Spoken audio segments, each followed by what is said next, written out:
Love it. Bryant Haremza has a couple questions for you this week concerning the past couple episodes that we've recorded, Arn. First, about the War Games in September, where the stud stable took on Dusty, Dustin, and the Nasty Boys.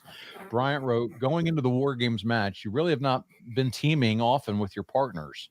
Do you think having a good tag team rapport is key going into a War Games match, or does it matter? Well, no, it does matter. If factions meant more in the past. I mean, they come and they go, and they don't have a long shelf life. Four Horsemen were together for 3 years. That's a long time to have a faction together. Now, we would kick one out and replace one at a time a couple of times. Ole had to go, Barry Windham or Luger stepped in, and then Luger had to go and Barry stepped in.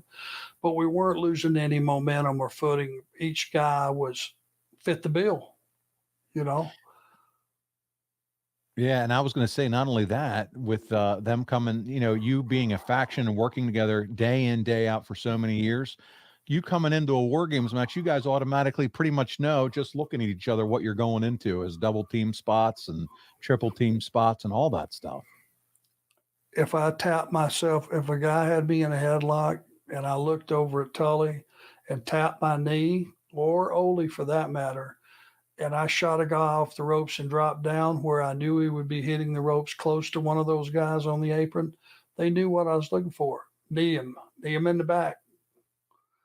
Never a word was spoken. It was just a glance over and a slap on the leg. That's how in tune we were of each other and what we wanted in a match.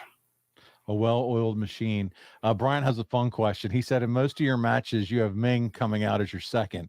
Knowing Ming was coming out with you, did you feel invincible and ever think about having Ming take your opponents out beforehand? I could cuss anybody out on the other side of the ring that was there.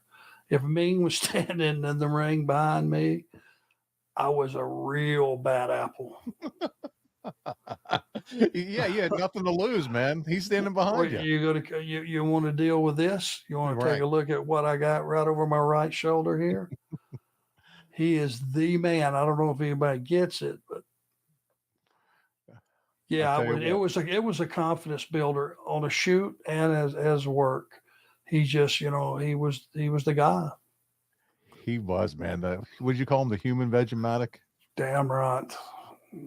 And now we just can't stop watching a clip of him laughing when he watched, Oh, God almighty, when the guy fell through the wall. Yeah, when he came tumbling through the wall. That was good shit.